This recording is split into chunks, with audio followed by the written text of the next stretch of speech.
Bueno, sin más preámbulos, pues les dejo ya con el doctor. Muchas gracias. Bueno, ¿sí me escuchan ya, verdad? Mejor. Ok. Bueno, le agradezco aquí al padre Marc, es padre de uno de mis pacientes. Pues nosotros en realidad somos investigadores en el área, o sea, no somos exactamente el tipo de médico clínico convencional, ¿sí? Nosotros hemos estado trabajando en el campo de la neuroplasticidad y en el desarrollo de temas que nos ayuden a conocer cómo funciona el cerebro durante diversos procesos cognitivos. Vamos a decir que las dos principales áreas es desarrollar programas de neuropsicofisiología que nos permitan conocer el funcionamiento de la mente humana en sus diferentes componentes básicos, por ejemplo, atención, memoria, motivación, habilidades prácticas o motoras finas, por ejemplo, comprensión, lectura, hablar, expresar, generar ideas. Eso es una de las cosas que hemos trabajado en los 20 años pasados. Bueno, y por otra parte, hemos estado trabajando también desde 1981 en la búsqueda de proteínas o moléculas que infieran los procesos plásticos cerebrales. La capacidad, cuando hablamos de neuroplasticidad, la consideramos como la capacidad que tiene el cerebro de adaptarse a los cambios que el medio ambiente le demanda, ¿sí? Entonces, si nosotros podemos adaptarnos a una situación nueva, la tenemos que comprender, reconocer, y por lo tanto podemos plantear un comportamiento apropiado para esa nueva situación que nos permita tener éxito, que nos permita ser funcionales. ¿Sí me escucho bien? Sí. Ok. Bueno, ese es principalmente el tema. Yo quisiera, si puedes darme cómo es móvil. Va a ser complicado, pero bueno. Entonces, dentro de este tema, vamos a hablar un poco de la función, qué es el cerebro, cómo trabaja, cómo se organiza, un poco cómo se forma, un poco todas estas. Sí, que quisiera que yo me pueda realmente. Sí,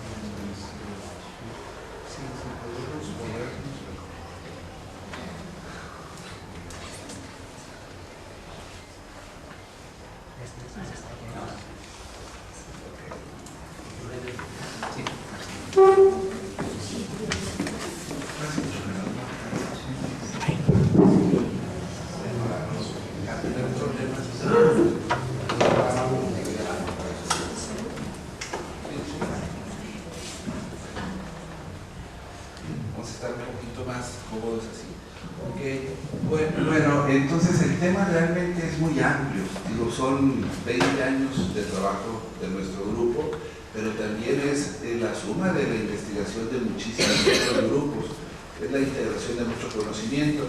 Por lo tanto, sí es conveniente hacer un planteamiento básico para que pretenda entenderse de una manera sencilla lo que se hace y el por qué se hace. Pero también sería bueno saberla dirigir hacia las áreas que a ustedes les interese más, porque la función mental pues, es muy amplia, ¿sí? ¿Qué tipo de problemas tenemos o qué tipo de intereses hay en los profesionales que estén aquí presentes para tocar esos temas con mayor profundidad, si a ustedes les parece correcto?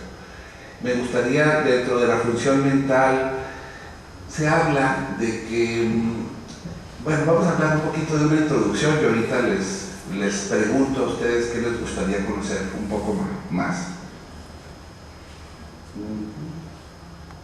Cuando hablamos nosotros de el máximo grado de evolución, al menos del universo conocido, pues tenemos que recurrir al cerebro humano, que es el elemento más evolucionado. nace muy pobre en habilidades, en capacidades, muy frágil, depende totalmente de los padres que en este caso lo generaron, pero se vuelve súper poderoso y empieza a manipular el medio y a generar cosas, inventos, etcétera, gracias a que aprende. Sin la función del aprendizaje no podríamos tener las funciones mentales y las capacidades mentales del cerebro actual, como el nuestro, ¿no? Entonces, ¿qué es el aprendizaje? Es el proceso por medio del cual obtenemos conocimiento del mundo. Casi nacemos sin saber nada, con algunas habilidades como succionar, etcétera, llorar, pero el resto lo tenemos que aprender. Aún así, caminar, hablar, etcétera, ¿sí? Entonces, dependemos muchísimo del aprendizaje para todas estas funciones. Y los dispositivos básicos del aprendizaje, ahí los tienen, son la memoria, atención y motivación. En el caso de la memoria, nosotros podemos hablar de varios tipos de memoria. Nosotros, por ejemplo, podemos hablar de la memoria episódica, de la memoria semántica o de la memoria declarativa. Yo les puedo decir a ustedes ahorita que a las 4:05 llegó el señor Oms a recogerme a mí en Barcelona. Entonces les estoy dando fechas, tiempos, lugares en que llegó. Esa es una memoria declarativa. Yo puedo declarar eso, ¿sí? Pero ¿qué sentí cuando llegó o cómo le hice para subirme al coche? No se los puedo platicar tan fácilmente porque son memorias no declarativas. ¿Qué sentí cuando cargué la maleta? ¿Cómo le hice para echar a andar aquí la computadora? Es decir, son muchas memorias que uno no puede declarar, pero que son parte fundamental de la memoria y del aprendizaje. Adquirir habilidades no declarativas es muy importante también.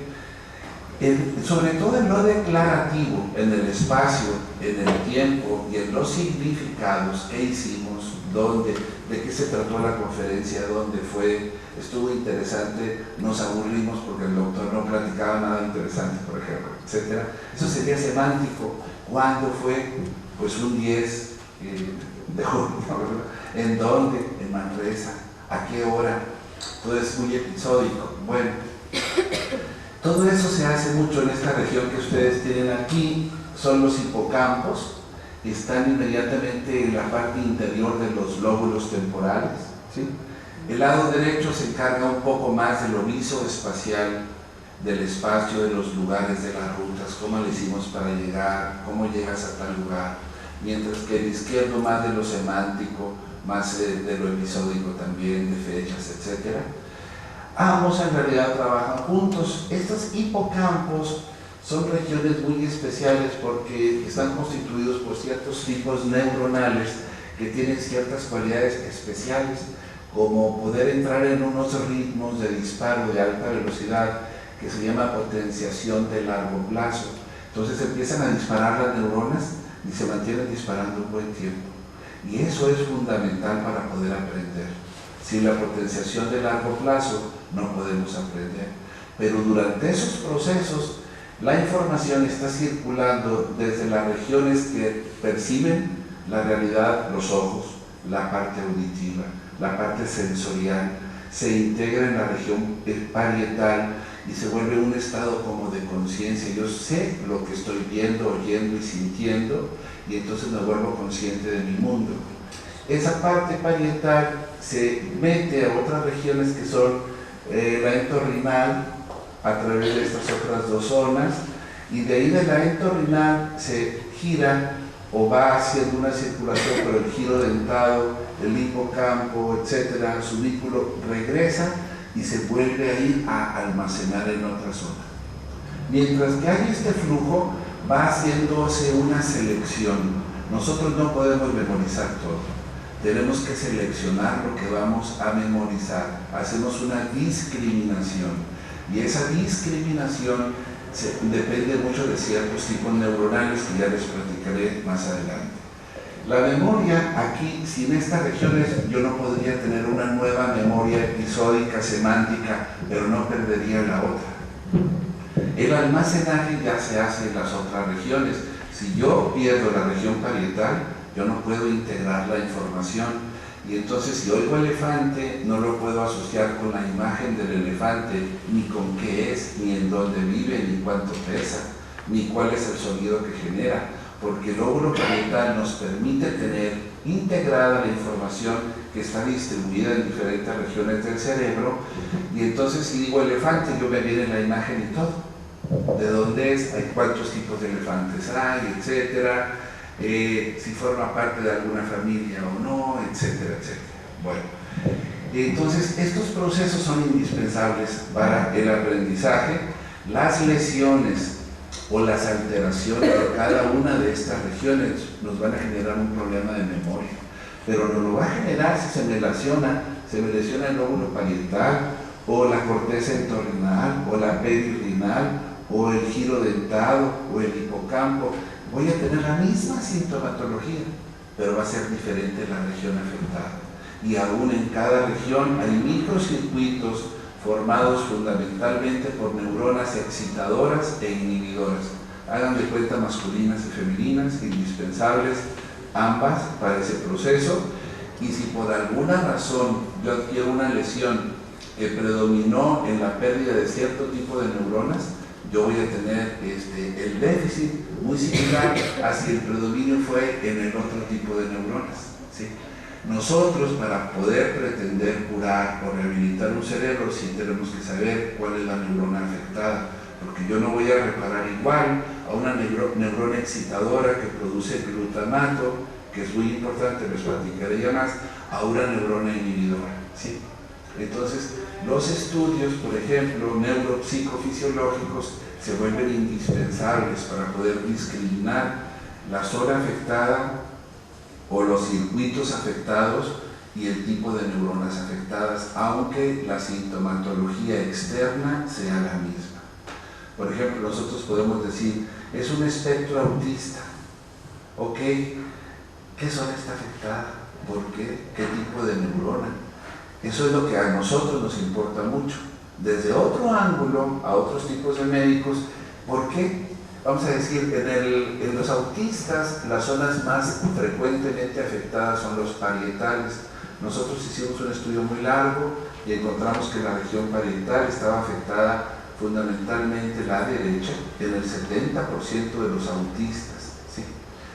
Y el otro 20% tenían problema en el lado izquierdo. Algunas otras zonas, como el temporal, el occipital y el central, también se afectaban, ¿sí? Otro porcentaje similar al autista, pero con problemas diferentes, era aquel que se veía con alteraciones de los lóbulos frontales. El lóbulo parietal integra la información, me vuelvo consciente de lo que está pasando y envío esa información al lóbulo frontal para que genere una conducta apropiada. Si el lóbulo parietal está bien, yo percibo bien la realidad. Le mando la información al lóbulo frontal, pero si está dañado, no puede generar una conducta apropiada y el problema luce muy similar. Entonces aparece el PDD, PDD o el Pervasive Developmental Disorder, o trastorno profundo del desarrollo, que es del espectro autista, siendo una patología diferente. Totalmente en otro lado, otro tipo de neuronas, etcétera, pero de afuera los vemos casi iguales, ¿sí? Bueno, un poquito esto nos da ya la idea de que nosotros muchas veces tenemos alteradas algunas funciones que se manifiestan clínicamente con cierta sintomatología y nosotros los podemos clasificar como espectros autistas o PDD, etcétera, pero no es suficiente esa información. Por eso la parte clínica, en este caso, para pretender hacer este tipo de rehabilitaciones, no es suficiente. Las evaluaciones clínicas. Ok, respecto al déficit de atención, vamos a hablar así muy breve. Yo pienso que no es el caso de esta conferencia, pero es un problema muy frecuente en la niñez. Y aquí lo más importante es que se ha encontrado que el sistema dopaminérgico y noradrenérgico está afectado. En pocas palabras, nosotros tenemos una corteza cerebral sana, el lóbulo frontal es el que voluntariamente puede dirigir una conducta para concentrarse en algo, ¿sí? Yo me puedo concentrar en algún detalle y puedo evitar los distractores voluntariamente, ¿sí? Pero para eso el lóbulo frontal tiene que estar activo. Si el lóbulo frontal está dañado, yo no me puedo concentrar, tengo un déficit de atención, pero el déficit de atención típico tiene bien al lóbulo frontal. Lo que no tiene bien es el desarrollo de este sistema dopaminérgico y noradrenérgico que tiene que encender al lóbulo frontal. Muy bien. Entonces aquí vemos que está implicado en este tipo de problemas. Muy bien. Vamos a irnos rápido en algunas cosas y luego ya podemos penetrar un poco más en el interés específico de ustedes. Pero por ejemplo, para la atención, yo dependo, fíjense, todas estas funciones se vuelven muy complejas. No es nada más el sistema dopaminérgico, sino yo estoy viendo aquí, con esta región, este es el lóbulo frontal, el lóbulo temporal, esta es la parte occipital o la parte de la nuca. Ahí llega la información que viene del ojo. Aquí viene el ojo, manda la información de la retina, hace un relevo en el tálamo.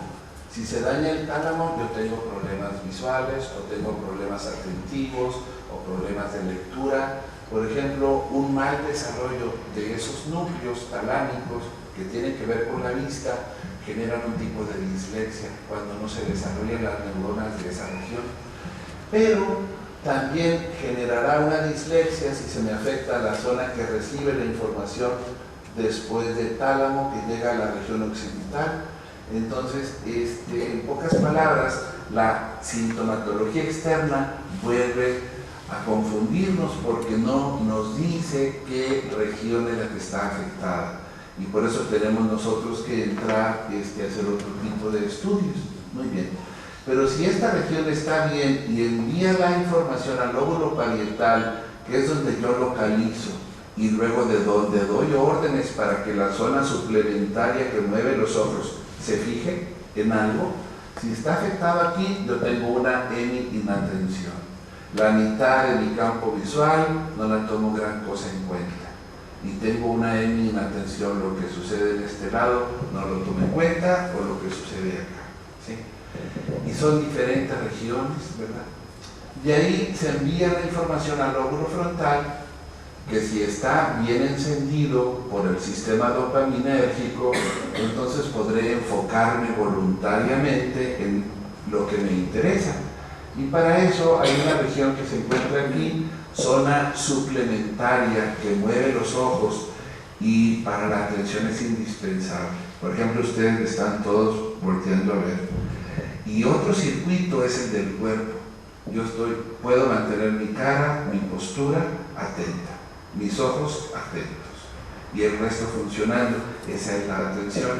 Si mi atención es buena, la cantidad de información que entra a mi cerebro es de mucha más calidad y cantidad, y eso hace que mi memoria sea mejor. Si yo no me puedo concentrar, mi memoria de ustedes va a ser mala, a pesar de que la memoria esté bien. Entonces la memoria hace equipo con la atención.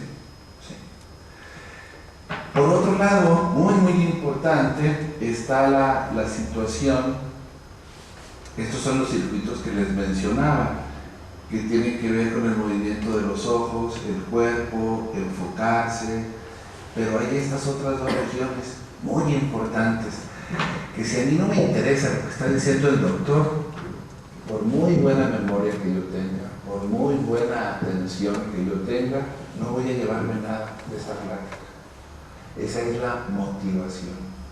Si yo me motivo, esas regiones que les menciono, lóbulo del cíngulo, que se conectan a todas las zonas emocionales, entonces se va a encender tan bonito mi cerebro, va a estar tan activo. Todas esas regiones en azul son las que participan en este proceso, se enciende mi cerebro, tiene un ritmo mucho más especial y entonces yo aprendo mucho mejor, porque estoy motivado, estoy interesado, ¿sí? Y entonces, junto con la memoria y con la atención, mi aprendizaje es mucho mejor. Los trastornos de índole emocional afectan mucho el aprendizaje. Cuando está muy poco activo la parte emocional, el aprendizaje o el nivel de ejecución es muy bajo. Pero si yo me acelero excesivamente, me emociono, me pongo angustiado, etc., y es un tipo de motivación exagerada, entonces fallo también. Entonces todo tiene que ver una regulación muy importante. Esta región que tiene que ver con las emociones es demasiado importante, y muchos de nuestros niños enfermos, y ustedes como padres, tienen ese tipo de trastorno. El déficit de atención típico es cuando el lóbulo frontal sano no se activa porque el sistema dopaminérgico no se desarrolló apropiadamente. Generalmente es heredofamiliar, ¿sí? Pero también, si ese sistema dopaminérgico está exageradamente prendido porque no tiene neuronas inhibidoras, durante el proceso de formación del cerebro se produjeron menos neuronas inhibidoras, la parte emocional va a ser muy alta, muy elevada, va a haber una hipersensibilidad emocional y puedo caer yo en irritabilidad, en euforia fácilmente, en tristeza, ¿sí? En enojo, etcétera, en miedo. Y ahí aparecen los trastornos emocionales, por ejemplo, tipo bipolares. Pues el bipolar tiene un problema de atención y un problema de aprendizaje y es muy diferente al tipo de déficit de atención típico. ¿Están hablando? En estos casos, el cerebro de los niños está hiperacelerado, está todo activo, o sea, se le llama como anillo de fuego, porque encontramos a un cerebro que tiene voltajes muy altos. Todo su sistema nervioso está trabajando aceleradísimamente. Y bueno, las técnicas actuales ya nos permiten medir esto y poder hacer diagnósticos mucho más precisos. Esta, por ejemplo, aquí estoy comparando a un paciente bipolar, un niño que es enojón, irritable, intolerante, que tiene déficit de atención, problemas de aprendizaje. Lo estamos comparando contra un niño que tiene déficit de atención también, pero que no es tan irritable, ni es esto, ni es aquello, más bien es desatento, no se concentra, y contra los grupos normales. En el déficit de atención, pues no hay actividad. Ustedes alcanzan a ver aquí en azul, está súper bajo, mientras que el grupo normal llega hasta aquí, este es el voltaje que produce, y los bipolares se van hasta acá, hasta arriba. Aquí entonces ya podemos hacer un diagnóstico. Podemos decir, ok, tenemos un problema de aprendizaje derivado de un trastorno de déficit de atención y en este caso se debe, sabemos ya de los bipolares, se han hecho muchos estudios post-mortem donde los cerebros de estos niños y los pacientes adultos se detecta un número mucho menor de neuronas GABAérgicas o inhibidoras en varias regiones del cerebro, ¿sí? Entonces podemos diferenciarlo del déficit de atención y el tratamiento es totalmente diferente. Muy bien. Bueno, esto va ocurriendo en lo general. Aquí les da a ustedes una idea de lo que es la patología cerebral a nivel general, ¿no? Pero el pretender reparar todas estas situaciones, hay que entender que muchas de las enfermedades que padecen nuestros hijos o nuestros pacientes se debe a que no se formó el cerebro apropiadamente. Nosotros tenemos como microcircuitos procesadores a las interacciones de neuronas excitadoras e inhibidoras, es lo básico. Toda la corteza cerebral tiene millones de ese tipo de unidades de trabajo, ¿sí? Pero a la vez están moduladas por una serie de pequeños grupos de neuronas que las mantienen prendidas o las excitan para que se pongan más atentas o las duermen, ¿sí? Entonces ahí nosotros tenemos un grupo de neurotransmisores moduladores. Son grupos neuronales que despiertan, apagan, prenden, memorizan, emocionan, de acuerdo a toda la corteza cerebral. Si la corteza cerebral está dañada, pues hay que reconocer qué tipo de neurona es y de dónde, porque trabajan diferente. No es lo mismo una neurona del lóbulo frontal que una neurona occipital, que una del lóbulo parietal para repararla, ¿sí? Y tampoco si es excitadora o si es inhibidora, pero si toda la corteza está sana y los sistemas moduladores no se desarrollaron bien por cuestiones generalmente hereditarias, genéticas, entonces tenemos un déficit de atención porque este grupo de neuronas que deben de mantener despiertos a ese grupo de corteza cerebral no funcionan bien. O tiene un trastorno muy grave de sueño y un problema de ansiedad porque no lo podemos relajar ni dormir, ¿sí? Todo esto entonces nos va ubicando a cuál sería la patología cerebral. Las razones son muchas, no nos vamos a meter en eso porque si nosotros tenemos no menos de 20.000 genes activos, la alteración de cualquiera de esos genes puede terminar en un problema diferente de desarrollo cerebral o de funcionamiento cerebral, pues tenemos una cantidad de patologías brutales, ¿no? Pero además los agresores medioambientales, los tóxicos, los traumatismos, la falta de oxígeno, la falta de circulación cerebral en ciertas etapas, sobre todo perinatales, pues también son unos agresores muy importantes que nos dañan a ciertas zonas. Y entonces no nomás fue el problema de desarrollo cerebral como una parte importante que nos puede generar muchas patologías diferentes, sino las lesiones de cada una de las zonas o de los componentes de cada uno de los circuitos.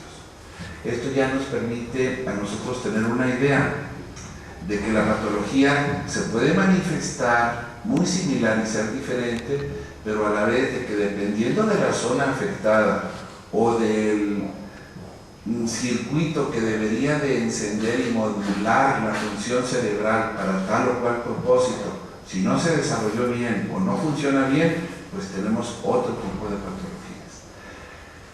Y como les digo, ya actualmente afortunadamente la tecnología ha avanzado mucho y nos permite mucho medir.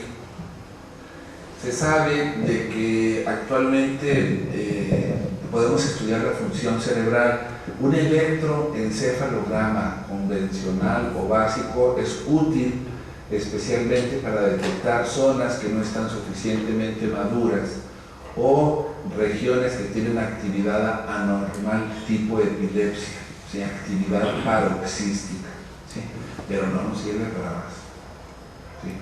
Mientras que si nosotros sometemos al cerebro a una actividad mental específica, inducida, yo hago un programa en la computadora y le muestro, por ejemplo, caras, y le muestro una cara que esté enojada, otra cara que esté con miedo, otra alegre, otra neutral, otra con etcétera, ¿no?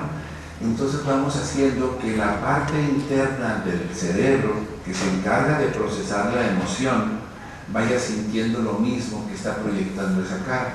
Se sabe que la mejor manera de inducir un estado emocional es a través del rostro humano. Entonces, si nosotros ponemos caras felices y luego caras tristes y vemos cómo responde a cada uno, podemos saber qué zona del cerebro está funcionando bien o mal cuando se procesa una emoción. Pero si yo lo pongo a hablar y le digo, el sistema solar tiene 12 rapas, caray, él esperaba 12 planetas, le rompo la congruencia semántica y yo veo cómo trabajó su cerebro en ese momento y cómo trabajan los normales. Cuando les digo yo algo incongruente o que rompe la congruencia, el cerebro produce una actividad mucho más alta en la zona que se encarga de comprender lo verbal, que es el temporal izquierdo. Entonces ese voltaje es mucho más alto que cuando le digo el sistema solar tiene 12 planetas o la mano tiene 5 dedos, veo cómo trabaja. Cuando digo dedos, o 5, otra cosa, manzanas, caray, ¿cómo? Eso fue diferente. Y así vamos viendo si su comprensión es apropiada o no. O le presentamos una tarea donde el paciente tiene que generar una idea para resolver un problema. Y entonces le digo yo, a ver, aquí vas a tener un color, una forma y un número. Yo te voy a presentar una situación y tú tienes que elegir uno de estos tres que se parezca, que aparece el número, por ejemplo, ya 3. Entonces aquí yo tengo número, entonces pongo número. Y si me dice que no, entonces, ¿qué color es allá? Rojo. Entonces tengo que irme al rojo.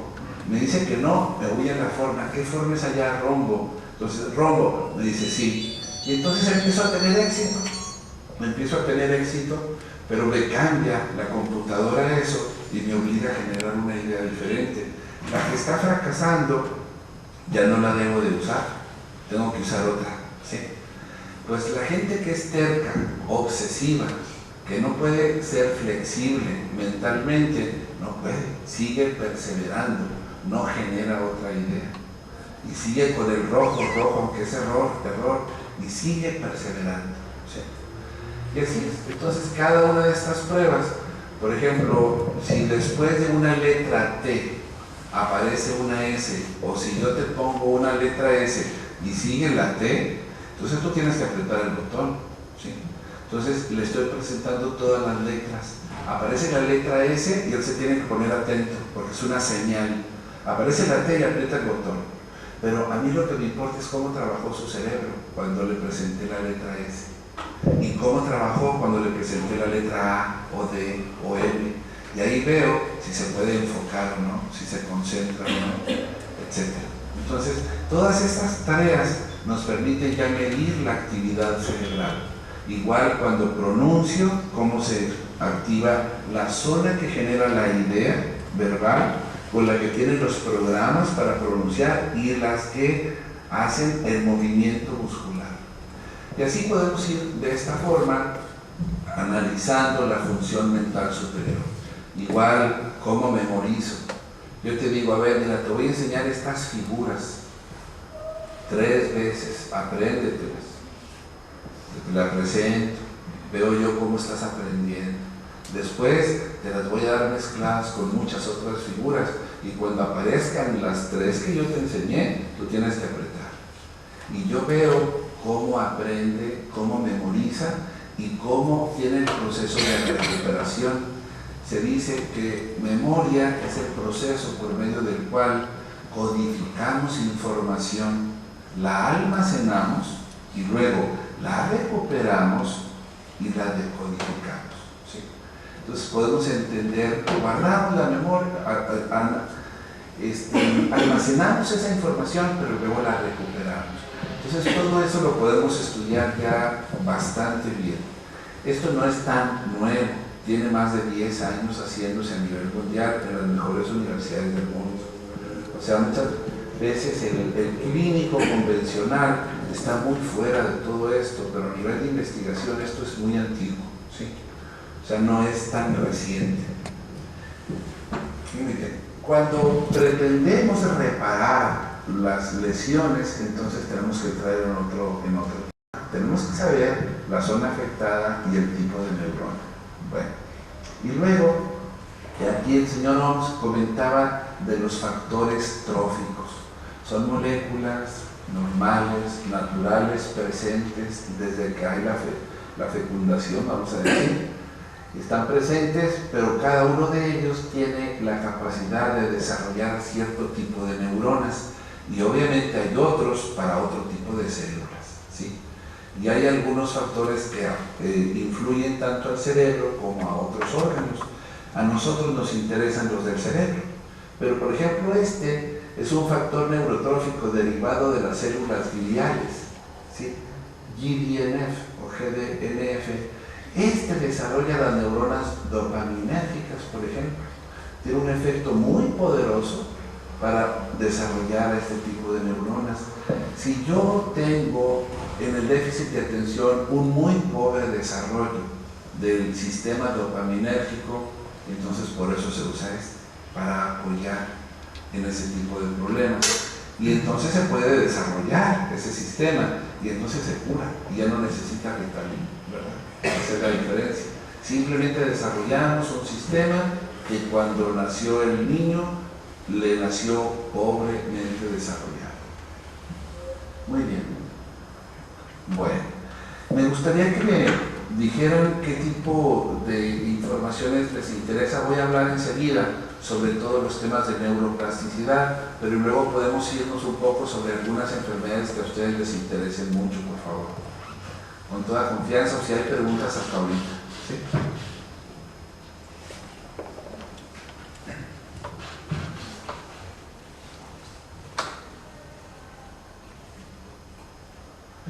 ¿Les interesa que hable, por ejemplo, sobre epilepsia, autismo?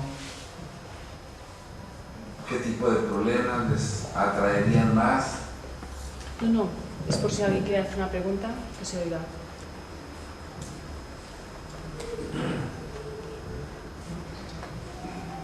Si tampoco no me he explicado con suficiente claridad, díganme. Bueno, sí. Si no hace ninguna pregunta, yo sí que aprovecho. ¿Todo esto solo está enfocado para daño cerebral? O, por ejemplo, lesionados medulares también entra con este tipo de investigación. No escuché bien, ¿deseamos? En lesionados medulares, ¿solo es para daño cerebral, o sea, daño en el cerebro? ¿O también lesiones medulares entra...? Médula espinal. Vale, perdón. Médula espinal, sí. Hablamos español o castellano, pero no es exactamente igual. Y la pronunciación a veces no es similar. Ahorita sí, hablo sobre eso. Perdone, antes hablaba del heredo familiar y de la genética. ¿No sería conveniente hacer quizás algún análisis, no sé de qué tipo, de los padres para saber en qué puede afectar a los hijos? No está tan desarrollado todo el conocimiento genético como para hacer eso. O sea, algunas enfermedades sí se podría saber. Por ejemplo, hay muchas enfermedades bastante frecuentes, ¿no? Que X frágil, etcétera, sí se podría detectar en los padres y muchos otros síndromes. Y entonces sí podría decirse a los padres que hay probabilidades de que su hijo naciera con eso. Pero hay muchas otras enfermedades como déficit de atención, trastornos bipolares, etcétera, que apenas van en camino. ¿De acuerdo? ¿Aquí hay una pregunta? Sí, una cosita antes. Usted se está refiriendo, porque voy escuchando, siempre a lesiones congénitas o allá que el paciente nace con ellas. No sé si estos estudios, estas investigaciones se han aplicado también a lesiones adquiridas durante la edad adulta por traumatismo cerebral, por infarto cerebral, etc. Entonces, me interesaría pues, conocer también en este ámbito qué conclusiones y qué logros se han encontrado y concretamente en el área del lenguaje. Perfecto. Ok. Yo quería saber, yo quería saber con los niños los niños que tienen que van degenerando de alguna manera. A ver, yo hablo de mi hijo y así que con la alimentación mejora y si no, con los hidratos de carbono, etcétera, que tiene epilepsia, retraso, bueno, falta de atención. Luego, pues usted, con estos tratamientos que hace, él, supongo que con las neuronas regeneradas, pues para dar más atención, lo que sea, pero si la alimentación es tan importante, o otros factores que tiene su cuerpo que no sé qué es, a lo mejor se encuentra con niños que usted va generando neuronas, pero que no avanzan, o que se vuelven a morir, o no sé si me explico, porque la enfermedad que tienen, pues yo qué sé, es mucho más complicada, ¿no? Que a lo mejor va regenerando, pero va muriendo también. Muy bien. Sí, pues vamos a tocar todo. Voy a tratar de integrar todas esas preguntas, dándoles un cierto caos y ahorita vamos a hablar de eso, ¿ok? Muy bien. Bueno. ¿Si hay alguna otra? Sí, hola. Mira, yo quería saber mi hijo tiene síndrome de Landau-Kleffner, una afasia epiléptica, y me gustaría saber qué neuronas están dañadas y qué se podría hacer. Muy bien. Bueno, ya tenemos que hablar un poquito entonces del lenguaje, de la importancia de otras cosas además de los factores, cómo influye el medio ambiente para el desarrollo cerebral, positivo, negativo, y luego hablaremos de epilepsia, ¿verdad? También de todo eso trataremos de dar una visión. Ok. Bueno, cuando hablamos nosotros de factores neurotróficos, de neuroplasticidad y trastornos cognitivos, entonces tenemos que tomar en cuenta, si bajamos un poquito la luz, tal vez no, sí podemos, porque no se van a alcanzar a ver algunas cosas. Sí se puede. Tal vez la de aquí, la importante, yo pienso. Ok. Muy bien. Entonces, cuando hablamos de neuroplasticidad, tenemos que tomar en cuenta que neuroplasticidad implica todos los cambios que se dan en el cerebro, progresivos y regresivos. Los eventos progresivos son la formación o producción de nuevas neuronas, la migración de esas nuevas neuronas de dónde se producen a la zona que tienen que llegar, luego el crecimiento de axones y dendritas para que se puedan conectar y formar los circuitos apropiados, igual las conexiones sinápticas y finalmente la actividad de esas neuronas que produzcan neurotransmisores que estén cumpliendo con una función. Y los eventos regresivos muy importantes, la muerte neuronal que comentaba ella, que ampliaremos ahorita, la pérdida de conexiones y la hipoactividad neuronal. Con respecto a la formación de neuronas, pues todos aprendimos en la escuela que no se podían generar nuevas neuronas. Una vez di una plática de Madrid y se me enojaron un poco, porque esto se va hasta Santiago Ramón y Cajal. Santiago Ramón y Cajal es el padre de las neurociencias, es el genio que nos ayudó a tener las neurociencias como elemento. Fue tan brillante esta persona que más o menos en 1860, con las tinciones de Camillo Golgi, el italiano, que rivalizaba mucho con él, eran dos rivales tremendos, ¿sí? Él pudo hacer unas tinciones tan apropiadas del sistema nervioso que nos permitieron conocer cómo eran las neuronas, que tenían cuerpo, que tenían axones, que se conectaban entre ellas, y él dedujo muy bien el sentido del flujo de la información en la neurona. Bueno, y formó lo que se llama la doctrina neuronal. Él, dentro de las técnicas que utilizaba para poder conocer el funcionamiento neuronal, es que cortaba el axón de una neurona, por ejemplo, que lleva la inervación sensitiva aquí, y entonces veía qué parte se degeneraba y en qué zonas había muerte neuronal. Y entonces él pudo deducir que las neuronas de cierta región de la médula espinal, ¿sí?, estaban conectadas al dedo, porque él lesionaba los axones y se morían las neuronas acá. Cuando él estudiaba eso, él veía que no se regeneraban, y entonces dijo, las neuronas no se regeneran. Y entonces se quedó esa idea tan poderosa que todavía hasta hace 10 años el mundo científico más avanzado pensaba que no se podía regenerar neuronas. Pero no nada más él participó en eso, sino desde otros investigadores un poco más oscuros que no se sabe gran cosa de ellos. Hamilton, un inglés, en 1901, Santiago Ramón y Cajal más o menos terminó sus trabajos por 1890, en los 90, y él empezó desde los 60. Y poco después de él, Hamilton decía, no, yo estoy viendo que en la región del cerebro anterior, que está pegado a los ventrículos, se están produciendo nuevas neuronas. Claro que todo el mundo lo rechazó. Santiago Ramón y Cajal había dicho que no. ¿Sí? Y entonces pasaron muchos años y hasta 1965 Allman y Das volvieron a mencionar y a dar elementos sólidos de que se estaban produciendo nuevas neuronas.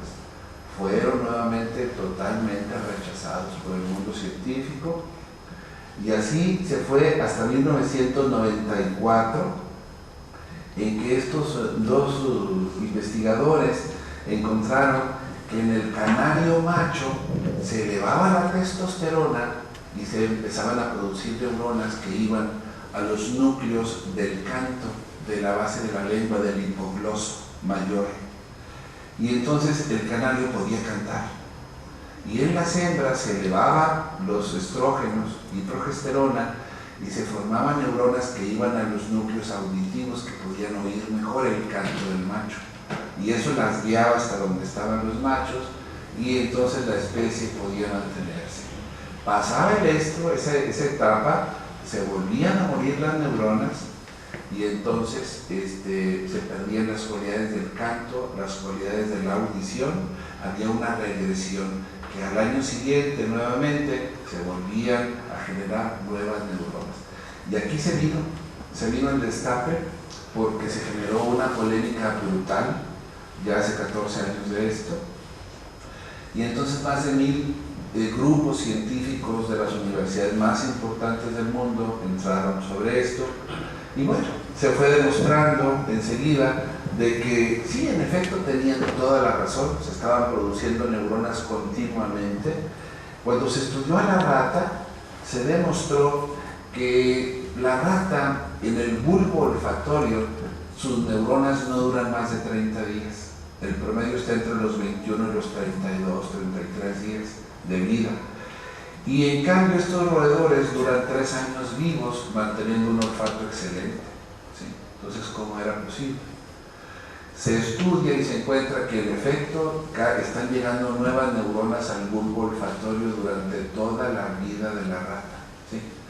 Y de ahí se pasó a otras especies, finalmente a los monos y luego en los humanos. En el 98 se demostró plenamente que hay formación de neuronas en el humano durante todo el periodo vital, es decir, aún a los 70 años, 80, se están produciendo neuronas. ¿Sí? Entonces eso quedó totalmente demostrado.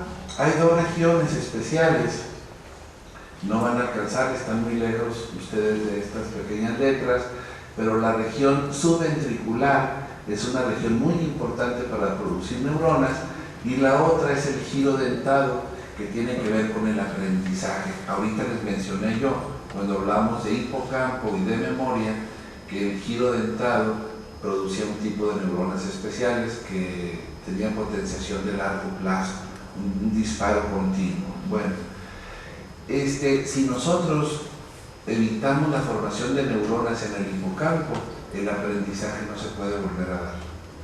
Es decir, nosotros adquirimos nuevas habilidades gracias a que producimos nuevas neuronas.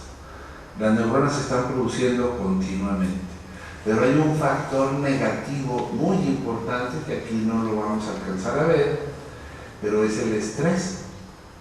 Si nosotros estresamos a los animales o a los pacientes o a cualquier sujeto, las neuronas se producen en un grado mucho menor y se empiezan a morir a alta velocidad.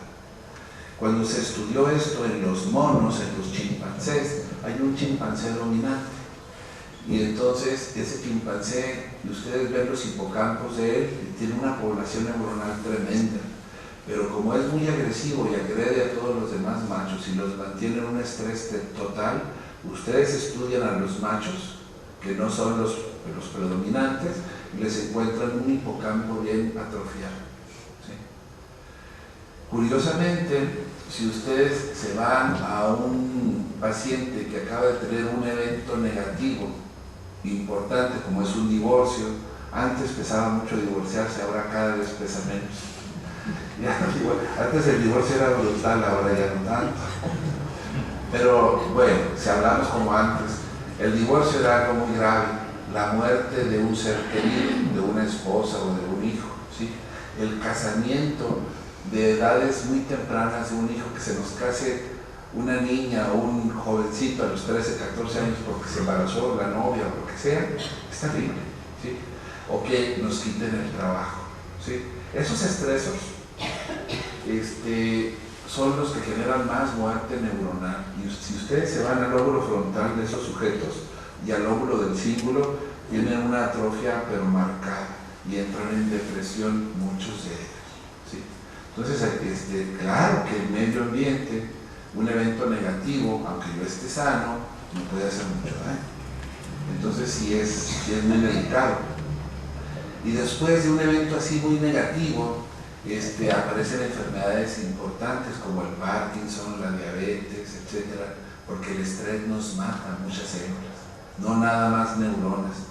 Platicábamos en el camino él y yo de que algunas diabetes detonan después de un estrés importante, y es que eso es lo que sucede. Hay una pérdida también de ese tipo de células, ¿sí? Bueno, entonces obviamente estamos en un medio ambiente donde lo positivo y lo negativo están interaccionando. Dentro de lo positivo, lo mejor es un ambiente, especialmente para la señora que me hizo esta pregunta.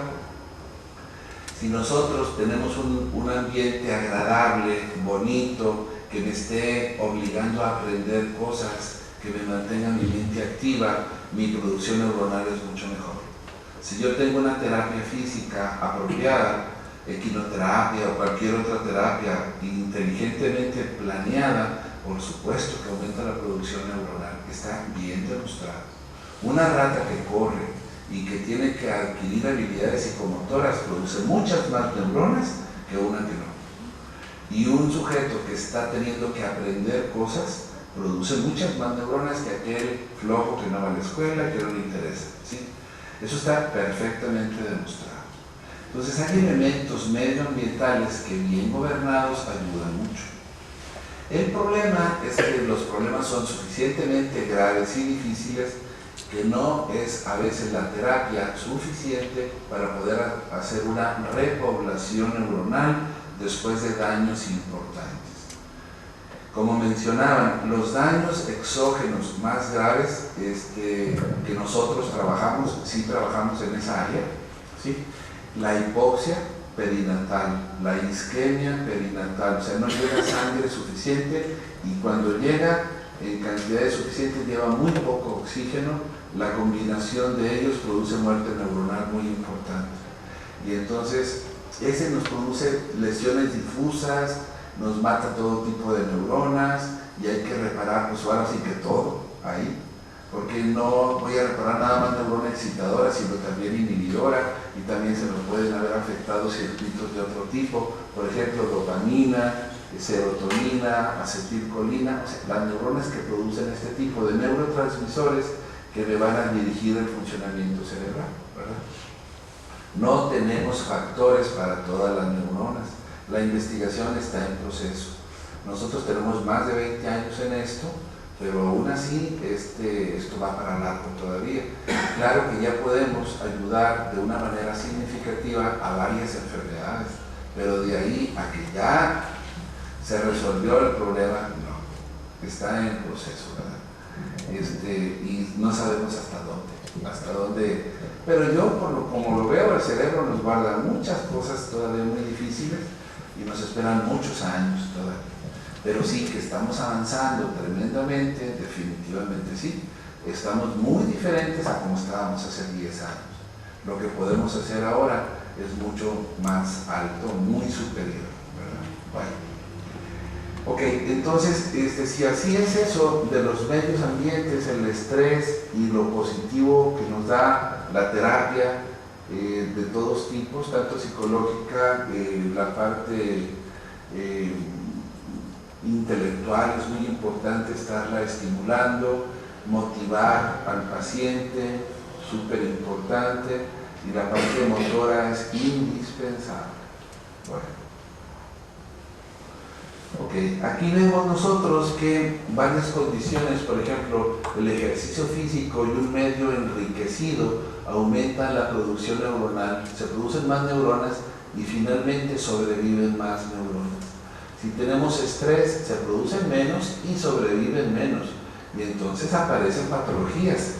Si nosotros tenemos un cerebro ahí no tan bien desarrollado, pero la llevamos bien, si tenemos un estrés muy grave, cuidado, pueden brotar enfermedades. Si tenemos un cerebro extraordinariamente bien dotado, el estrés no le afecta tanto, lo puede soportar mejor, ¿sí?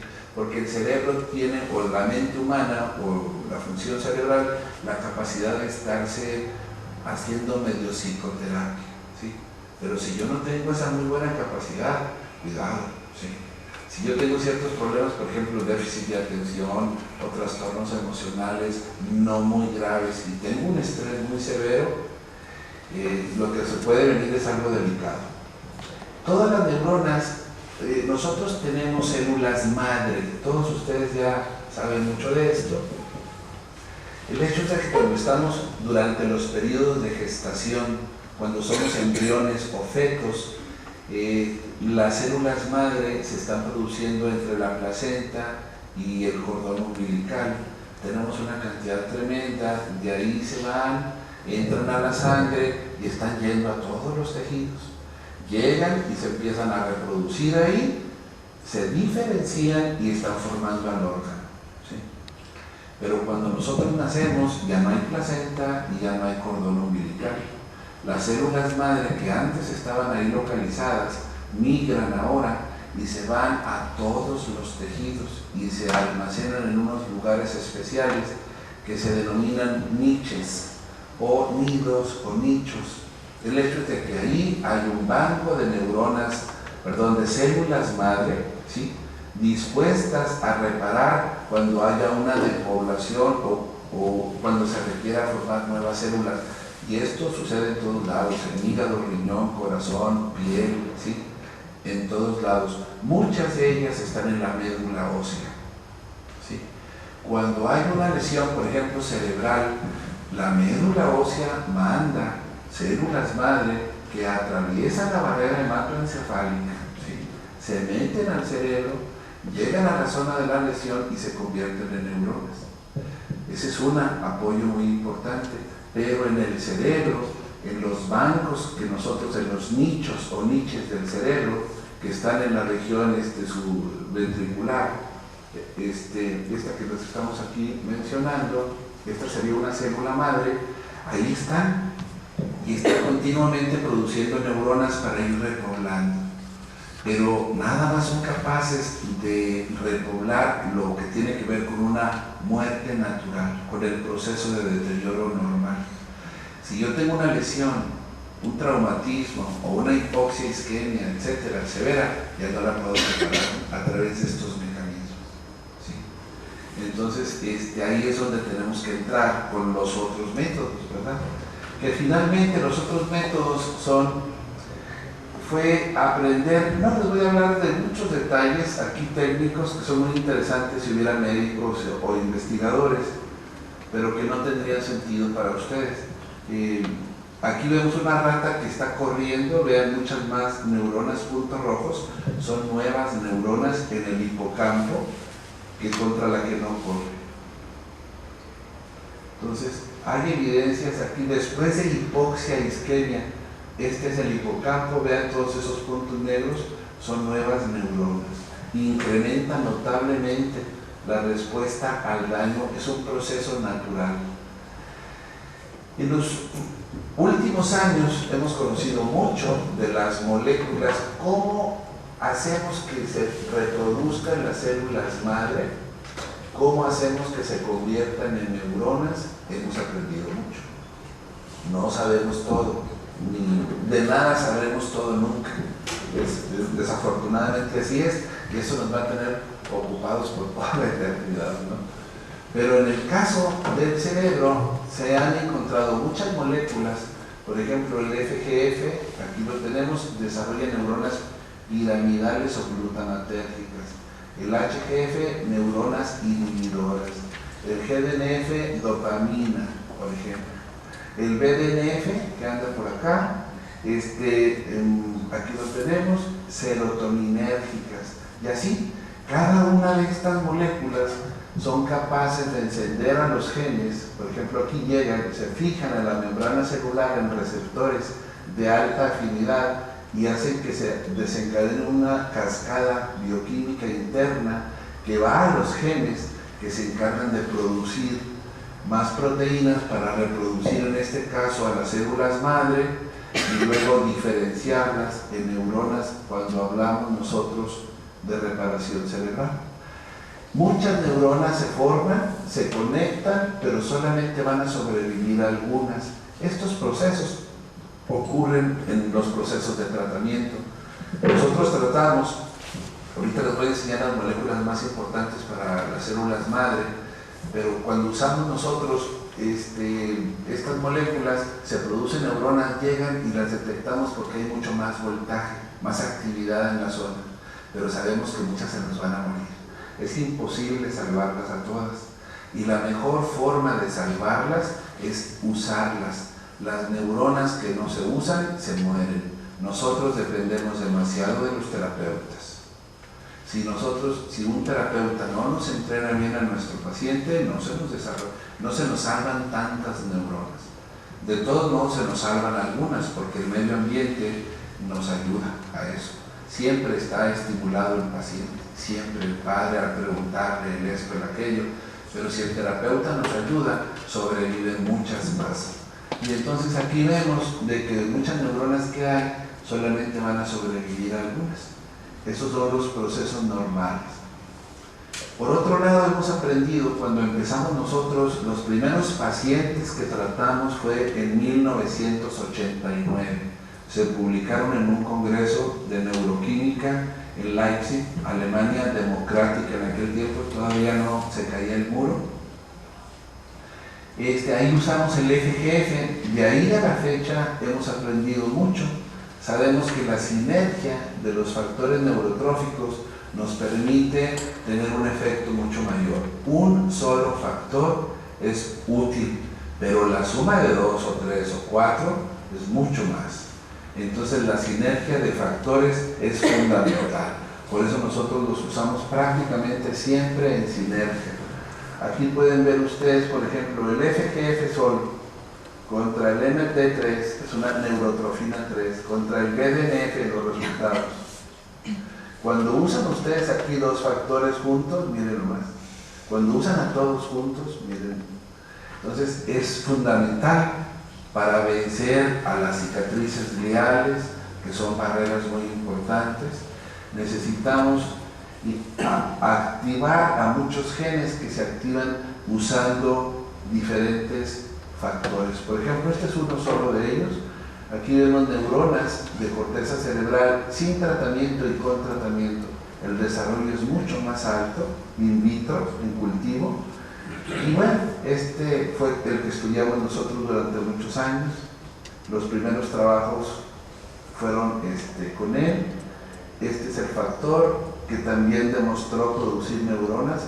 Aquí es el control, el hipocampo, los puntos negros de aquí son nuevas neuronas. Cuando se le da tratamiento son muchos más. Aquí los vemos sin factor, con factor. Muchos me dicen de marcajes muy específicos que nos aseguran que son neuronas. Son nuevas células y además son neuronas. Entonces este es el doble marcaje que nos permite estar seguros, porque fijan, al reproducirse una célula, produce DNA nuevo y requiere elementos externos. Si yo le pongo bromo de oxiuridina, lo fija en su DNA y es una nueva célula.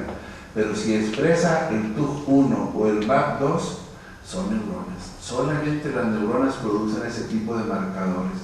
Entonces no hay duda. Y estas son las regiones que más neuronas producen, la región subventricular, es el cerebro. Pero no nada más. Sabemos que hay otras regiones. Bulbo olfatorio en las ratas se estudia, por ejemplo, sin tratamiento llegan pocas neuronas. Si les damos tratamiento llegan muchas más neuronas. Y bueno, finalmente el FGF resultó ser útil específicamente para neuronas piramidales que producen glutamato. Entonces, si no tenemos suficiente FGF, no hay desarrollo de esto. Pero no tiene efecto en neuronas GABAérgicas o que producen GABA, ¿sí? Que son las opuestas. Y así cada uno de estos factores va mostrando su potencial. La serotonina también es capaz de producir neurogénesis, así que algunos antidepresores que se usan mucho en la clínica tienen efecto de producir neuronas, ayudan. Entonces, ahí yo no me enojo cuando a los pacientes les dan antidepresivos, nos ayuda. Sí. Muy bien, las neuronas GABAérgicas son muy importantes porque aquí vemos la corteza cerebral, todas estas son neuronas excitadoras o que producen glutamato o glutamatérgicas, y todos estos subtipos son neuronas inhibidoras. Entre ellos hacen equipo y forman los microcircuitos. Esta neurona piramidal o glutamatérgica, ¿sí?, recibe la información, y mucha información que llega aquí se va acumulando, formando potenciales graduados que llamamos, pero muchos de ellos son bloqueados, y así, de esa manera, la neurona inhibidora evita que alguna de la información sea importante al inhibirla, y se suma solo la importante o trascendente, y esto es la discriminación. Sin esto no hay aprendizaje, sin esto no hay reconocimiento, y entonces no sabríamos, veo una cara, yo no la puedo reconocer, pero si el circuito trabaja bien, sí. Entonces almaceno la información, la vital, no toda, gracias a las inhibidoras. Muchas cosas que ya las sé, no las aprendo. Le hago caso solamente a lo especial, a lo vital. Y construyo después cuando me dicen, ¿de qué se trató la plática del doctor Aguilar? Eso poco que yo guardé, lo junto con el conocimiento del mundo que yo tengo, y entonces les digo de qué se trató. Pero en realidad muchas cosas las estoy inventando. Así es la memoria. Bien interesante. Pero si se mueren neuronas inhibidoras, tenemos enfermedades. Si no tenemos neuronas excitadoras, simplemente no hay proceso. Y ahora, ¿en qué zona es? Eso nos da el otro tipo de situación. El HGF o Hepatocyte Growth Factor fue el que ha demostrado que desarrolla las neuronas inhibidoras. Entonces, cuando encontramos a este factor, ya teníamos 10 años buscándolo para la epilepsia. Cuando lo encontramos, pues nos dio mucho gusto, porque empezamos a tener ciertos efectos positivos en la epilepsia. Y luego ya encontramos otros que producen más neuronas inhibidoras, y juntos, pues mucho mejor efecto. Y aquí ven ustedes el efecto del HGF sin tratamiento, la producción de neuronas inhibidoras con tratamiento HGF, muchas más neuronas inhibidoras que sin tratamiento. Y entonces esto pues va ayudando notablemente. Aquí son controles con el HGF, mucha mayor producción neuronal.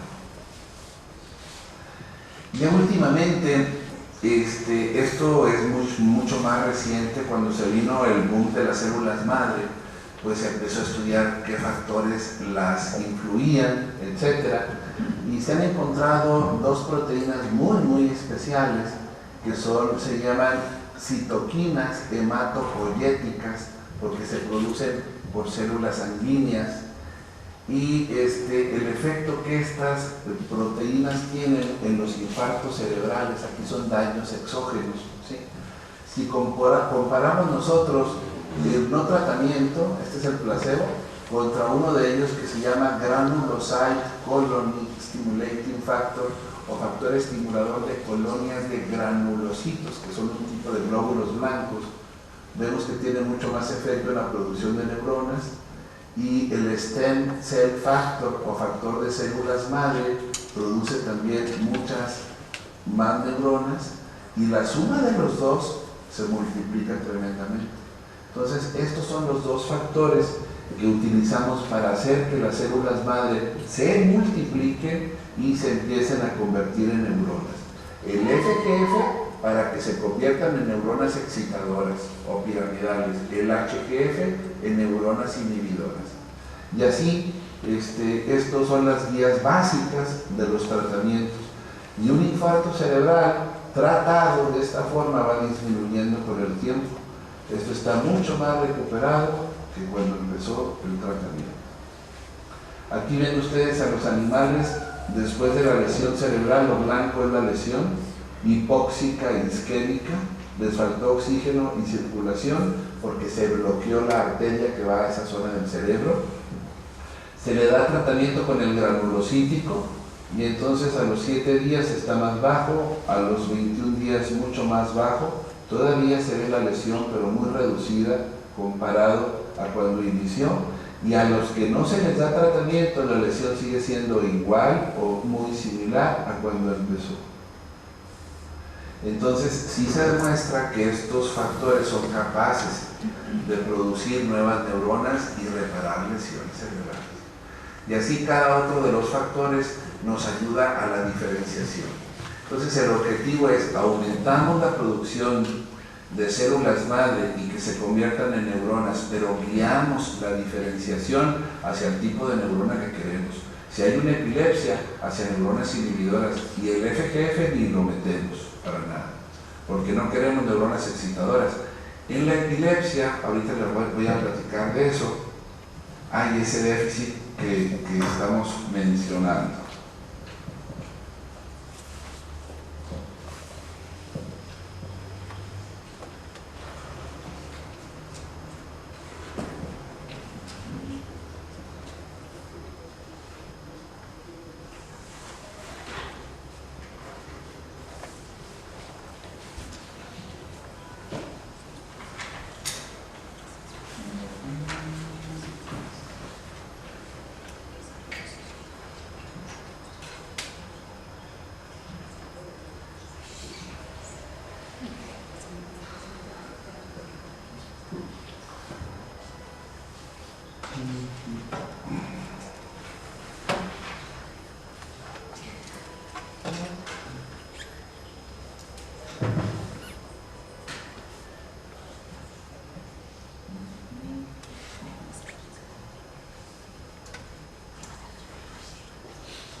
Bueno, ya para ir cerrando la plática, porque también después de cierto tiempo ya los neurotransmisores bajan y ya nos haríamos tontitos aquí. Muy bien, entonces vamos a tratar de hablar de epilepsia. La epilepsia, cuando se estudia el foco epiléptico, se encuentra que la cantidad de neuronas que ustedes ven aquí, inhibidoras, estas son las neuronas glutamatérgicas o piramidales o excitadoras. Y entre ellas hay una cantidad muy importante de neuronas inhibidoras. En el foco epiléptico, el número de neuronas inhibidoras o GABAérgicas está muy disminuido. Y eso hace que las neuronas excitadoras se conecten entre ellas. En lugar de conectar una neurona excitadora cuando hace su trabajo, sale y debe de conectar a la inhibidora, y la inhibidora la apaga y haga de cuenta se reseteó. Puede empezar otro trabajo, pero si aquí no hay neuronas inhibidoras, la neurona excitadora va y quiere prender a la inhibidora, no la encuentra y va y prende a otra excitadora, la hace que descargue y esa otra la hace que descargue a esta, y entonces empieza una suma de descargas que termina en una convulsión. Entonces, esto es lo que pasa en un foco epiléptico. Pero hay focos epilépticos en personas que no tienen epilepsia. Entonces, por ejemplo, si nosotros tenemos una muerte de neuronas inhibidoras ahí, los varones de ahí no tienen quien los inhiba y se vuelven epilépticos. Pero hay sistemas de control para que todo el mundo esté atento. Por ejemplo, aquí yo los estoy viendo y aunque estén cansados, pues tienen que lucir de que sí están atentos, ¿no? Más o menos así pasa en el cerebro. Hay marcapasos que los mantienen en frecuencias específicas y ella está haciendo una cosa, el otra cosa, el otra cosa, el otra cosa, y entonces no se pueden pasar los ritmos de una neurona a otra o de una zona a otra. Aunque ahí ellos tengan epilepsia, no se pasan a todo el cerebro y no hay convulsión. Si el sistema de, le llamamos, son sistemas de desincronización, funciona bien. Uno de ellos es la dopamina, la norepinefrina. Por ejemplo, si ustedes va a venir una crisis y se concentran y se ponen a estudiar, no se viene la crisis. Porque el sistema, el lóbulo frontal, hace que cada parte haga una cosa diferente y entonces no se puede propagar el foco epiléptico. Pero si el sistema de desincronización falla, por muy pequeño que sea el foco epiléptico, se apodera y entonces todo el cerebro se pone a descargar al ritmo de ese foco epiléptico. Entonces viene la convulsión. Entonces esa es otra falla. Entonces nosotros podemos tener epilepsia por el foco epiléptico. Ahí ¿qué tenemos que hacer? Aumentar la producción de neuronas inhibidoras y llevarlas a esa zona. ¿Cómo le vamos a hacer? Con el granulocítico y con el HGF, que son los ideales para ese tipo de problema, ¿sí? Pero si el sistema de desincronización falla, si este sistema de desincronización no es útil, yo no nada más tengo que hacer eso, sino tengo que desarrollar al sistema de desincronización. Y entonces, ¿cuál es el más importante? La dopamina. La dopamina está involucrada en emoción, en atención, en memoria, ¿sí? Y entonces, si desarrollo yo la dopamina, tengo un sistema de desincronización más eficiente que va contra la epilepsia. Pues el GDNF también, siempre los usamos juntos, en equipo. Ahora, la epilepsia es bien interesante. Muchas veces se forman neuronas epilépticas cuando tienen que ver con inflamación. Si hay un ataque al sistema nervioso, de pronto está inflamado alguna región del cerebro y es fácil que se produzca ahí un foco epiléptico. Cuando se estudia el porqué, yo le comentaba ahorita al señor Oms en el camino, aprovechamos esa hora, ¿verdad?, de viaje, y le platicaba cómo se ha demostrado que ahí en la inflamación, las moléculas que se encargan de mediar la inflamación, como son el tumor necrosis factor, interleucina 3, interleucina 6 y otras, ¿sí? Es bien extraño, si ustedes ponen nuevas neuronas en contacto con esas moléculas se vuelven epilépticas.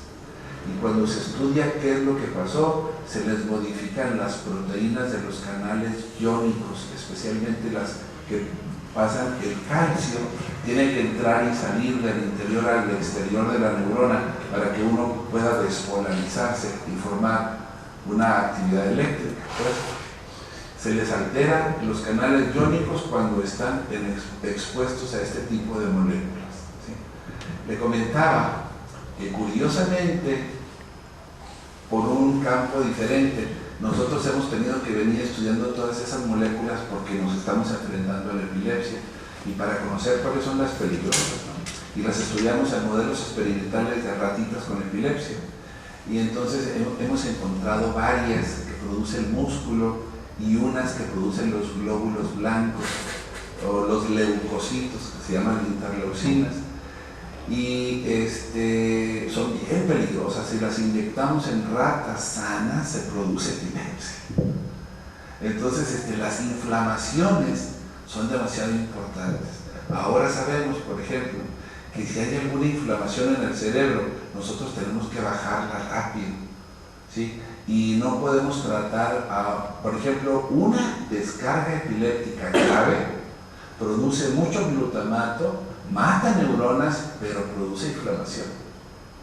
Y entonces eso puede ser que más neuronas, después de una epilepsia, de un ataque convulsivo severo, se producen neuronas nuevas, pero la inflamación las puede hacer que se vuelvan a ser epilépticas.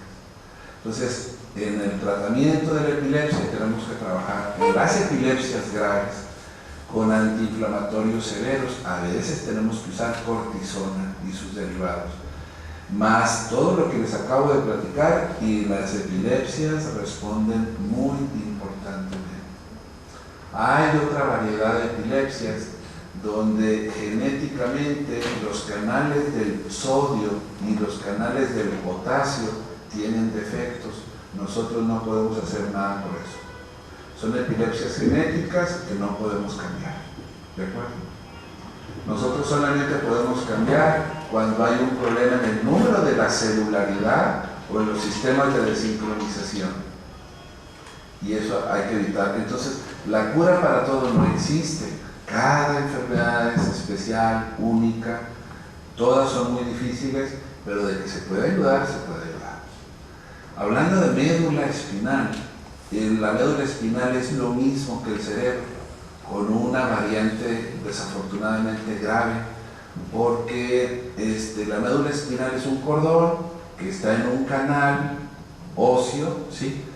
Y que cuando hay una sección de la médula espinal se separa la parte superior y la inferior y se forma una cicatriz terrible que no permite el paso de los axones de un lado a otro.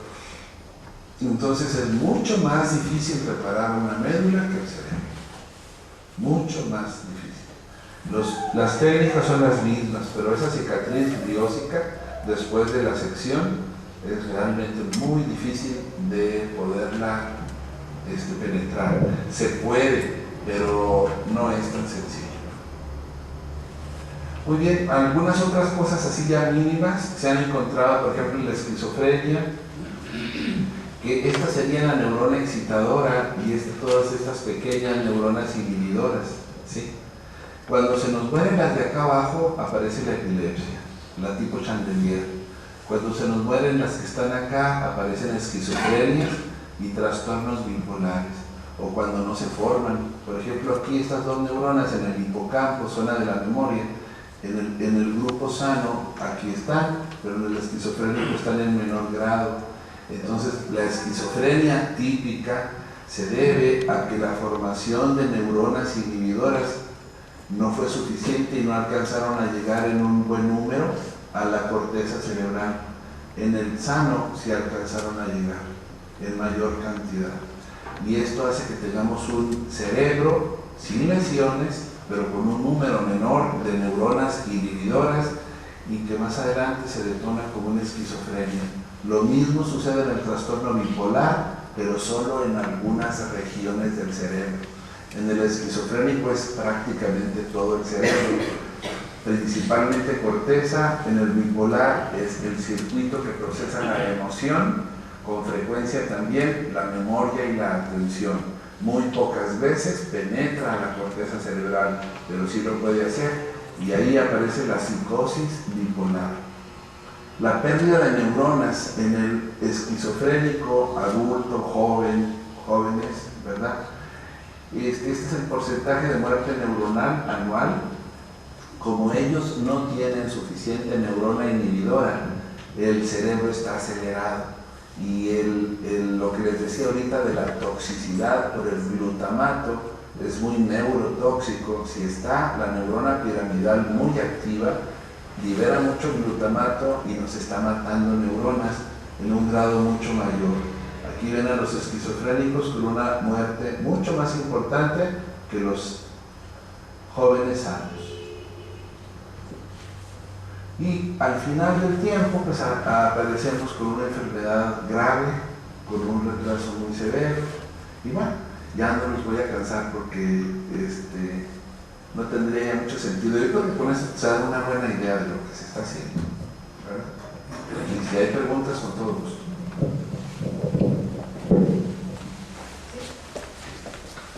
Estos factores neurológicos que ustedes utilizan en su clínica, ¿de qué orígenes son? ¿Son naturales o sintéticos?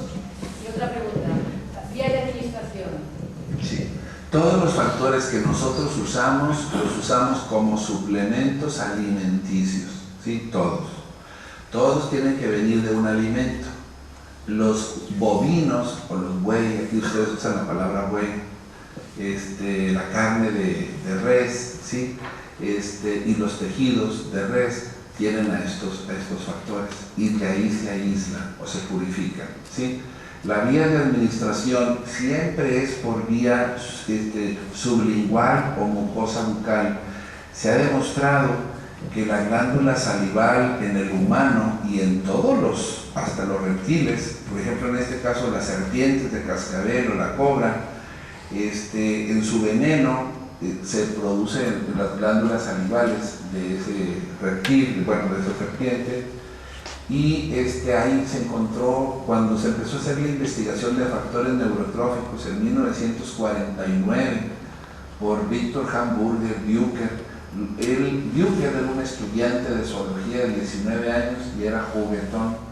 Estaban trabajando en sarcoma de pollo, y él le puso veneno de serpiente y encontraron con que había ciertos efectos neurotróficos, crecían mejor las neuronas, pero después se demostró que el veneno de serpiente tenía un factor que se llama factor de crecimiento nervioso, que desarrolla a las neuronas que producen acetilcolina, ¿sí?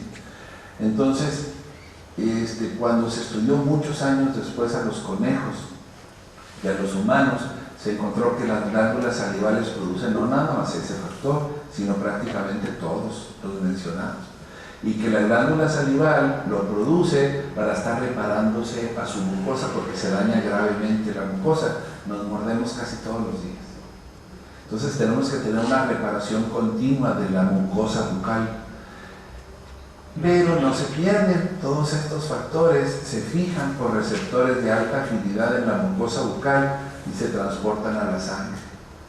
Entonces, si nosotros le damos los factores por vía sublingual o en contacto con la mucosa bucal, cualquier parte, los meten a la sangre. Y no se necesitan, ya cuando llegan al estómago, a los que llegan ahí se destruyen, pero en el trayecto de la mucosa bucal y el esófago se absorben y se van a la sangre. Entonces no se requieren inyectar. Nosotros trabajamos durante muchos años inyectados, subcutáneos, intramusculares, etc. Es un error. El sistema está perfectamente bien desarrollado a nivel de mucosa bucal, como que para que se fijen ahí y se transporten. Gracias. Y si después esto estuviera dando al enfermo todo esto, y la neurona está muy afectada, está muerta, luego este medicamento que vas dando hace que se regenere. La neurona, sí, la neurona muerta ya no existe, ya no hay nada. Por eso, entonces hay células madre, hagan de cuenta que hay como un cunero en el cerebro donde se producen nuevas neuronas y van a la zona afectada y ahí se desarrollan y se conectan y ahí se quedan. ¿Y luego cuánto tiempo se tiene que dar? Ok, se hacen ciclos dependiendo del grado de la enfermedad, son los ciclos que tenemos que hacer, ¿sí? Los ciclos más o menos se hacen cada 3 a 4, 5 meses, el promedio es cada 4 meses. Producimos una camada fuerte de neuronas, ¿sí? Luego las ayudamos a que se diferencien y sobrevivan usándose, ¿sí? Sí, que se pongan a funcionar, ¿ok? Entonces, ahí se termina un ciclo que dura más o menos 4 meses y luego volvemos a producir otro grupo importante, ¿de acuerdo? Siempre el mismo medicamento no podría ser. El ciclo tiene que variar. Por ejemplo, más o menos lo que hemos nosotros estudiado es que lo recomendable, ideal, es que genere un número suficiente de neuronas alta entre 4 a 6 semanas de dosis que llamamos, entre comillas, altas de los factores que producen neuronas. Y luego se tiene que bajar porque esas neuronas que se produjeron nuevas ahora tienen que funcionar y les tenemos que bajar el apoyo para que se conecten y se obliguen a trabajar. Las que se ponen a trabajar ya se quedaron vivas por mucho tiempo. ¿De acuerdo? Otra pregunta. Sí. Luego mi hijo fue epiléptico, porque representa que ya no tiene epilepsia, le pasaba cuando dormía solo, no de día. Y con la epilepsia esta por la noche que tenía dejó de hablar. Ahora ya no tiene epilepsia hace un año, pero no habla. Luego, ¿crees que con estas células conseguirías alguna cosa? Porque estás hablando de ¿Qué edad tiene? epilepsia. 10 años. 10. Bueno, vamos a hablar un poquito del lenguaje porque se lo quedé leyendo acá. Ok, miren, este es el lenguaje.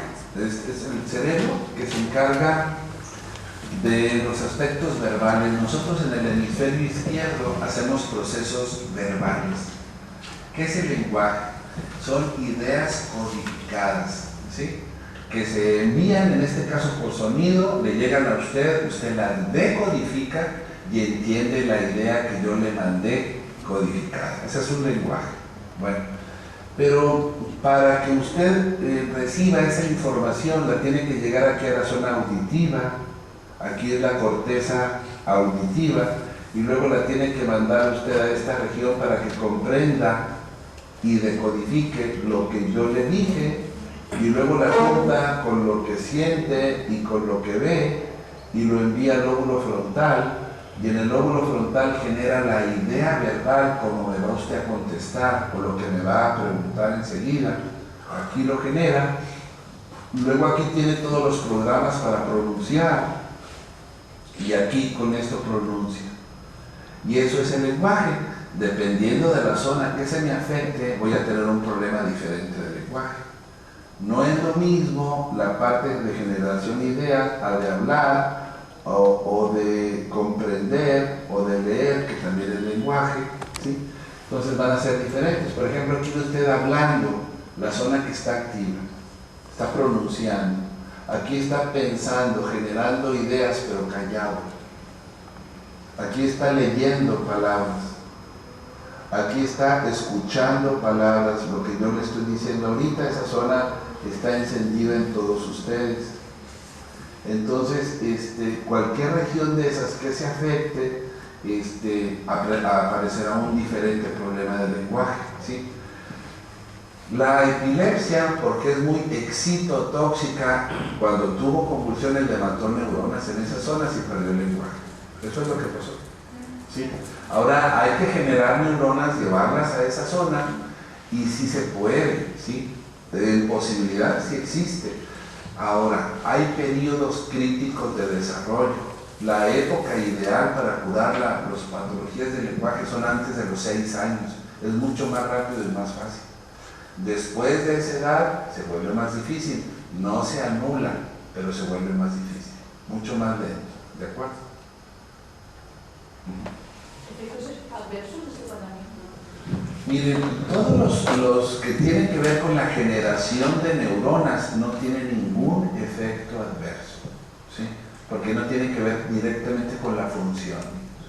Pero con los que diferencian, por ejemplo, el HGF, el FGF, el BDNF, el GDNF, si usamos nosotros dosis más altas de las probadas o recomendadas por la experiencia, que ya son muchos años, se nos ponen ansiosos los niños, irritables, enojones, llorones, sí se nos alteran emocional y conductualmente. Entonces no debemos de usar dosis altas de ese tipo de factores porque activan la función neuronal y si se nos sobreactiva una función aparecen esos problemas, ¿de acuerdo? ¿Se pueden alterar los trastornos que ya No, mire, en pocas palabras eso lo gobernamos con mucha facilidad. Si el niño tiene un poquito de eso, lo bajamos la dosis, ¿de acuerdo? Y hay mucha experiencia, ya sabemos qué dosis se tolera, ¿de acuerdo? O sea, no es un verdadero problema. Perdón, si he entendido, ustedes lo están haciendo a través de la alimentación. A través de... Estas proteínas son suplementos alimenticios, se usan de esa forma, ¿de acuerdo? Y las dosis se adaptan dependiendo del problema, cada problema es diferente, no hay un paciente igual, se tiene que juzgar a ese paciente en forma individual y hacerle un proyecto de trabajo, ¿de acuerdo? Y luego, de acuerdo a la respuesta, también haremos nuestros ajustes porque la tolerancia y la sensibilidad de cada paciente también es especial. ¿De acuerdo? Todos somos algo únicos. Entonces la dosis va a variar dependiendo de la respuesta y de la tolerancia de ese paciente. ¿La durada o no el...? La duración va a depender del grado de la enfermedad. Si es muy severa la enfermedad, va a estar en tratamiento un buen tiempo con nosotros. Si es un problema de aprendizaje moderado, en un año y medio se puede ir. ¿De acuerdo? Hay autismos moderados, sencillos, que en un año y medio salen curados. Hay otros que tienen 3 o 4 años y todavía tienen que seguir. ¿Sí me entiende? El grado de la enfermedad. Entre más pequeños, más fácilmente se curan. ¿Sí? Y hay enfermedades más difíciles. La parálisis cerebral es mucho más difícil. La epilepsia también. La suma de las dos son las más duras para recuperar, pero también donde más éxito hemos tenido últimamente en investigación y que hay más opciones para eso. Entonces hay un buen desarrollo. Eso sería lo general. La fabricación de estos proteínas es propia. Sí, nosotros tenemos laboratorios especiales para eso.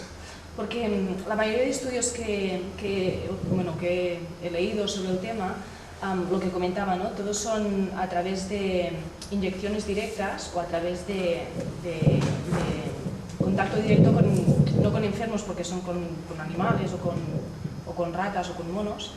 Y la otra cosa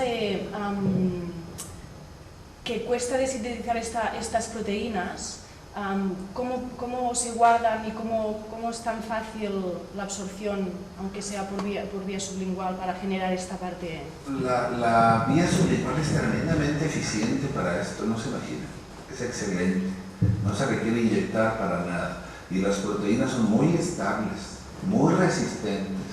O sea, se ha sorprendido el mundo que ha investigado eso, porque, por ejemplo, se pueden encontrar después de 7 días de fallecido un animal o un ser humano, se pueden localizar estas proteínas, así de resistentes son.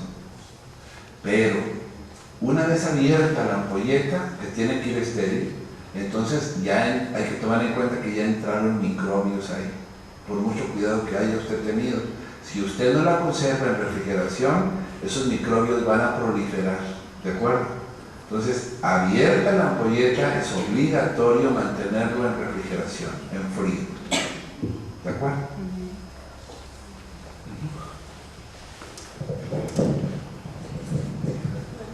Usted ha hablado de una parálisis cerebral.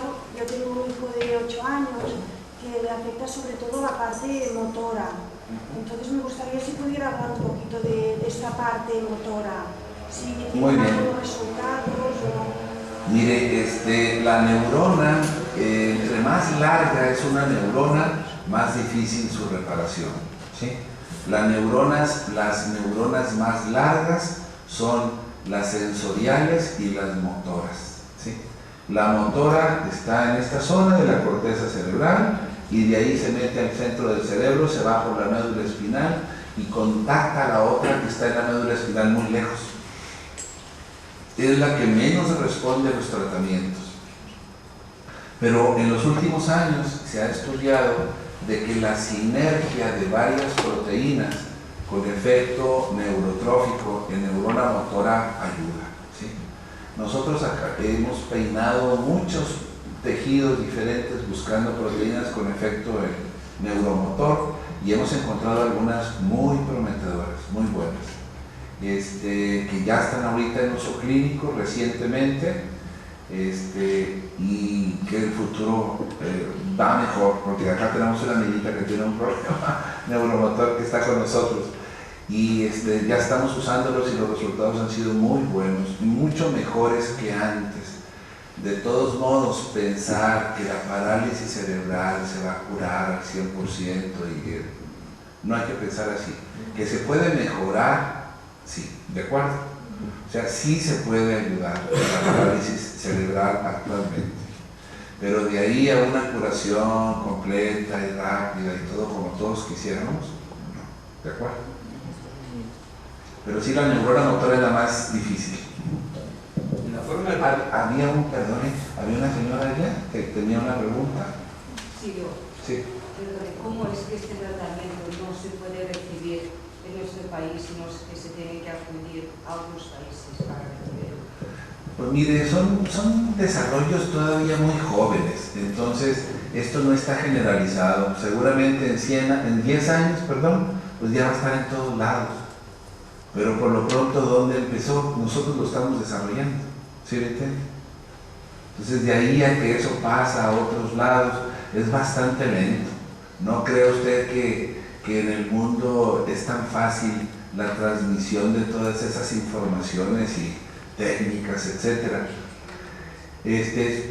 Yo pienso que sea tarde que temprano se va a estar haciendo acá, pero no va a ser tan rápido. La forma de tratamiento que nos dan los productos que estamos dando viene un cartón de cristal. A la hora de sacar, se saca 3 o 4, se produce un vacío dentro de la botellita, si dijéramos. O sea que, por lo que acabo de entender, pregunto, ¿es malo echarle aire para que nivele y no se ponga ese vacío que a la hora de tirar de la jeringuilla? Lo entiendo. Mire, de todos modos, aunque usted no le inyecte aire, van a entrar microbios. Se está contemplado, ¿de acuerdo? Usted nada más puede ponerle aire, pero guárdela en refrigeración y no pasa nada, ¿de acuerdo? Evite que se congelen, porque la congelación sí las daña, ¿sí? Pero si usted la mantiene en refrigeración, no hay problema, aunque le ponga aire. ¿Podría decirme si también, como me ha dicho con los antidepresivos que ayudan a crear las neuronas, algún epiléptico lo puede hacer? ¿O no hay los epilépticos? ¿Algún qué? Antiepiléptico. Mire, ¿También lo pueden hacer o no? No lo hacen. los antiepilépticos se han estudiado varios de ellos qué pasa durante la regeneración, y hay algunos que estorban mucho, hacen daño. El peor es el fenobarbital. Si usted tiene una rata, ¿sí?, lesionada y le da fenobarbital, la recuperación va a ser mucho menos buena que si no le da fenobarbital. O sea, el fenobarbital casi que nosotros lo tenemos proscrito, ¿sí? El otro es las benzodiazepinas, tipo diazepam o ribotril.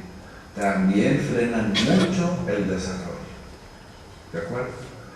Hay diazepam, sí, póngale benzodiazepinas, ribotril, lorazepam, todos esos. Ahora, hay unos que no vemos problema, que los podemos usar muy bien, que es el ácido valproico, la carbamazepina, bienvenidos, no hay ningún problema con ellos. No crean. No hay problema. ¿No nos ayudan? No ayudan, pero tampoco interfieren. Exacto. Así es. Otra pregunta, a ver si me podría decir. En el caso de mi hijo, las 3 pruebas que le hemos hecho así, electro, no se ven focos, ¿no? Hay focos. En el electro, en la resonancia magnética no se ve nada, es normal. Y en un PET que le hicieron, pues se ve que no metaboliza bien la zona del córtex frontal. Un poco así, frontal, un lado más que otro. Con esto, en principio, se puede ver si hay inflamación, se pueden ver focos en estas pruebas que le he dicho yo. Se podría dar su opinión. Pues lo que está usted diciéndome ahí es que no se detecta foco. El que no se le detecte foco en un electro no quiere decir que no haya, ¿de acuerdo? Hay que ser muy prudentes con eso. Pero por otro lado, la zona afectada pues es el lóbulo frontal, y eso implica claramente en el lenguaje, en la generación de ideas, de la pronunciación, ¿verdad? Sí, el córtex. Sí, el lóbulo frontal. Sí. Sí, esto quiere decir, no sé, la inflamación no se sabe, ¿no? Se tiene que hacer pruebas para saber si es inflamación. No, yo pienso que ya no hubo inflamación, ya generó daño, ¿sí? Y ya usted tiene las secuelas del daño que se produjo, ¿verdad? Pero que no se ve con resonancia, tendría que mirar... El PET lo está viendo. Ah, bueno, sí, Ahí está bien claro. Sí, la resonancia no alcanza a ver eso, ni la tomografía, pero el PET sí. Y el electro se vería la zona que hace descarga. Pero no necesariamente es capaz de detectarlo, se le puede ir. Es generalizado también, dicen que no es generalizado, a lo mejor hay varios puntos. Sí, pero si ya no está saliendo, pues qué bueno, ¿verdad? Qué bueno.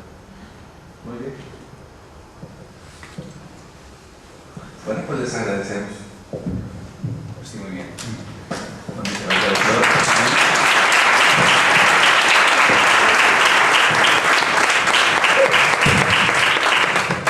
Bueno, imagino que ya se han dado cuenta que estamos ante un referente mundial en la especialidad, que es una cosa realmente pues, que le agradecemos mucho que haya aceptado, que haya aceptado nuestra invitación.